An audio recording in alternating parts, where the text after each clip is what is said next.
तुम्ही प्रेग्नेंट आहात का आणि घरचे ना रोजच मागं लागलेत की आता दिवाळी आलेली आहे, वर्षाचा एकच सण आलाय, त्याच्यामुळे तू घरातली थोडीफार कामं तर करू शकते म्हणून. पण त्याआधी ना तुम्ही लक्षात घ्या की किती फिजिकल ऍक्टिव्हिटी आणि किती वर्क तुमच्यासाठी आणि तुमच्या बाळासाठी सेफ आहे. पहिलं तुम्हाला सांगते, ह्या दिवाळीमध्ये ना तुम्ही लाईट डेकोरेशन करू शकतात, त्याच्यानंतर आहे ना थोडीशी घरातली क्लिनिंग करू शकतात, बसून तुम्हाला जसं जमेल तसं तुम्ही काम करू शकतात. पण जड सामान अजिबात उचलू नका, कारण की याच्यामुळे ना ॲबॉर्शन होण्याचे जास्त चान्सेस आहेत. त्यानंतर आहे ना 2 पायावरती बसून जास्त वेळ वर्क करू नका, याच्यामुळे ना तुमच्या पोटावरती किंवा तुमच्या पेल्विसवरती जास्त प्रेशर पडू शकतं.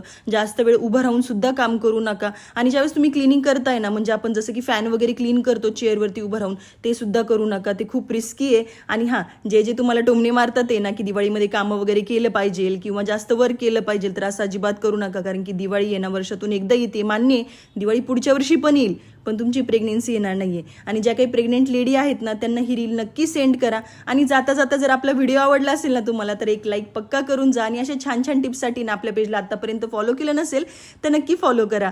Thanks for watching. भेटूया उद्याच्या व्लॉगमध्ये. बाय.